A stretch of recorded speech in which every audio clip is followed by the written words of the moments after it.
आला कोणी, ओळखलं का सर मला? पावसात आला कोणी, कपडे होते कर्दमलेले केसांवरती पाणी, कपडे होते कर्दमलेले केसांवरती पाणी, क्षणभर बसला नंतर हसला बोलला वरती पाऊल, क्षणभर बसला नंतर हसला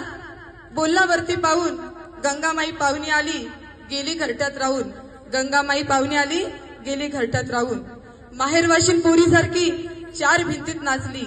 माहेरवाशीन पोरीसारखी चार भिंतीत नाचली, मोकळ्या हाती जाईल कशी बायको मात्र वाचली, मोकळ्या हाती जाईल कशी बायको मात्र वाचली, भिंत खचली चूल विजली होते नव्हते गेले, भिंत खचली चूल विजली होते नव्हते गेले, प्रसाद म्हणून पापण्यांमध्ये पाणी थोडे ठेवले, प्रसाद म्हणून पापण्यांमध्ये पाणी थोडे ठेवले, कारभारणीला घेऊन संगे सर आता लढतो आहे, बघा तो काय म्हणते, कारभारणीला घेऊन संगे सर आता लढतो आहे, पडकी भिंत बांधतो आहे, चिखल गाळ काढतो आहे, खिशाकडे हात जातात हसत हसत उठला, खिशाकडे हात जातात हसत हसत उठला, पैसे नकोत सर जरा एकटेपणा वाटला, मोडून पडला संसार तरी मोडला नाही कणा, मोडून पडला संसार तरी मोडला नाही कणा, फक्त पाठीवरती हात ठेवून फक्त लढ म्हणा, फक्त लढ म्हणा. तर या कवितेमधून एक आदर्श शिक्षक आणि एक आदर्श विद्यार्थी यांचं सुंदर चित्रण केलेलं आहे की बघा मी अगदी थोडक्यात सांगते तुम्हाला की एक विद्यार्थी त्या शिक्षकाने त्या विद्यार्थ्याला शिकवलेलं असते, शिकवताना ते विद्यार्थी मन लावून ऐकतात, शिक्षक सांगतात स्वाभिमानाने कसं जगलं पाहिजे, प्रत्येक परिस्थितीमध्ये कसं जगलं पाहिजे, प्रत्येक परिस्थितीला तोंड देऊन कसं जगलं पाहिजे, प्रत्येक परिस्थितीत खंबीरपणे कसं उभं राहिलं पाहिजे, काही झालं तरी खचलं नाही पाहिजे, स्वाभिमानाने ताठ मानेने जगलं पाहिजे, प्रत्येक परिस्थितीत जगलं पाहिजे. आणि ही शिकवण घेऊन एक मुलगा आपल्या संसारामध्ये सुखी असताना, म्हणजे नाशिकची गोष्ट आहे, तर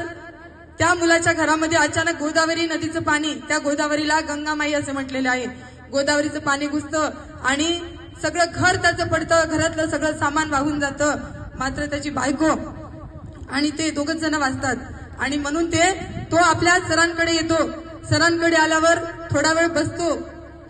बसतो, शांत बसतो आणि मग हसतो आणि वर पाहून म्हणतो की सर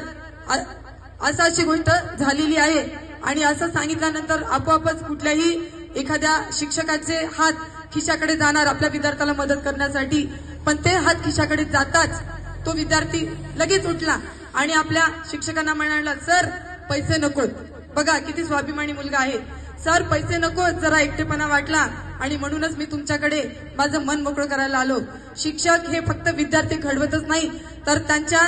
जीवनाला घडवतात, त्यांनी जीवनात कसं जगायला पाहिजे, त्यांनी कसं राहायला पाहिजे आणि प्रत्येक परिस्थितीमध्ये ते कसे खंबीरपणे राहिले पाहिजे हे सर्व शिक्षक शिकवतात. आणि म्हणूनच तो विद्यार्थी आपल्या शिक्षकांकडे येतो. आपण पहिल्या ओळीत बघितलं होतं काय म्हटलं त्यांनी, ओळखलं का सर मला? तर लहान मुलं जे आहे, तुम्ही मोठे होता, तुमचे चेहरे बदलतात, जेव्हा तुमचे लग्न होईल पुन्हा तर आम्हाला ओळखायला पण येणार नाही,